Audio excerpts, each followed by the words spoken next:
MAPEI KERAPOXY CQ gives an impermeable finish to the grout joint. When fully cured, the grout gives excellent staining resistance and becomes an easily cleanable surface.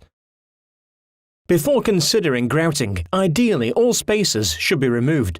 Ensure that all joints are free from adhesive or any loose material. When applying grout to the walls, ensure that all areas are protected from spillage. Care must be taken to ensure that the material does not come in contact with any unintended surface.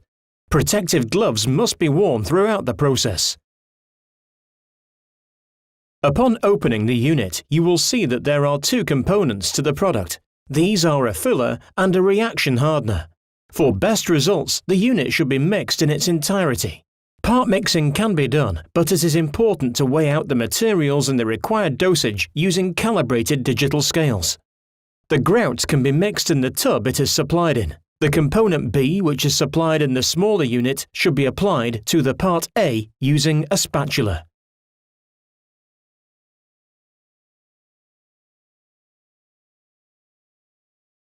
The grout is now ready to be mixed with a mechanical stirrer.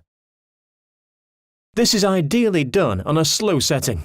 The product should be mixed over a period of approximately 3 to 4 minutes, ensuring both components are fully blended into a smooth paste. Once mixed, the grout will remain workable for approximately 40 minutes. A hard rubber float is used when applying the grout to the tile joints.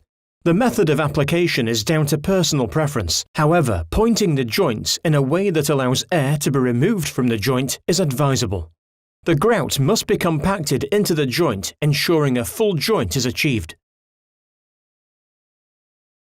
Once the grout is in the joint, the grout float can be used at a 45-degree angle to remove the excess from the surface. Care should be taken at this point so as not to remove too much of the grout from the joint itself.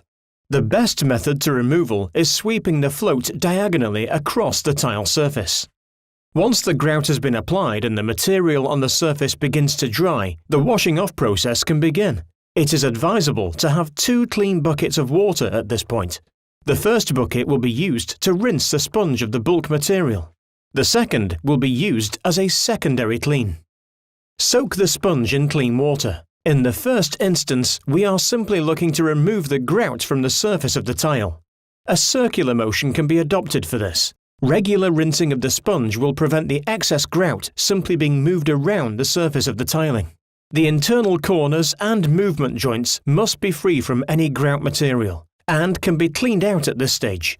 If any pinholes or low spots have occurred, simply top these areas up with the grouting material and sponge off. When the excess grout has been removed, the secondary wash can take place. A diagonal movement, turning the sponge regularly, will remove the majority of the remaining residues. Although several washes have been carried out, a slight film may be left on the surface of the tile. The following day, the residue film may be removed using the MAPEI KERAPOXY cleaner. This is a simple spray-applied product and may be used to aid in the standard cleaning process. To use the KERAPOXY cleaner spray, apply to the wall and leave to dwell for sufficient time to allow the cleaner to soften the surface material. A microfiber cloth can be used in a circular motion, buffing the tile surface to a clean finish.